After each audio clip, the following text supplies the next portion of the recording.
കുല്ലു ഖർളിൻ എല്ലാ കടവും ജർറ മൻഫഅതൻ ഉപകാരം വലിച്ചു കൊണ്ടുവരുന്ന എല്ലാ കടവും ഫഹുവ റിബ അതിന്റെ പേര് റിബ എന്നാണ്.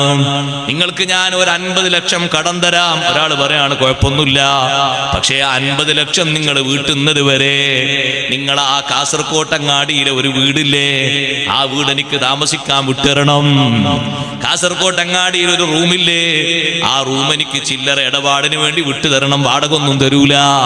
സുബ്ഹാനല്ലാഹ്, 50 ലക്ഷം വാങ്ങിയതിന്റെ മറവില് സ്വീകരിക്കുന്ന ഈ ഉപകാരം ഫഹുവ റിബാ, ഉപകാരം വേറൊന്ന് സ്വീകരിക്കുന്ന തരത്തിൽ കൊടുക്കുന്ന കടം ഫഹുവ റിബാ, അത് പലിശയാകുന്നു. സഹോദരങ്ങളെ, പലിശക്ക് കൊടുക്കരുത്, പലിശക്ക് വാങ്ങരുത്.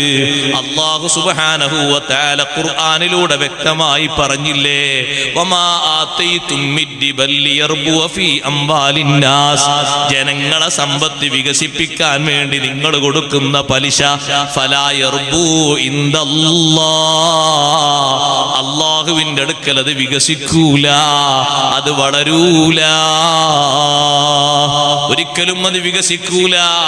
ഇവിടെ പലിശയും തിന്നു കൂടുന്ന ആളുകള് ഖബറിൽ നിന്ന് എണീറ്റ് വരുമ്പോ ലാ യഖൂമൂന ഇല്ലാ കമാ യഖൂമുൽ ലദീ യതഖബ്ബതുഹു ശൈത്താനു മിനൽ മസ്സി, പിശാച് ബാധ ഇളകിയ ആളുകൾ അപസ്മാര രോഗം ബാധിച്ചിട്ട് ആടി വീഴുന്നത് പോലെ രണ്ട് കാലിൽ ഉറച്ച് നടക്കാനുള്ള ആവതുണ്ടാകൂല.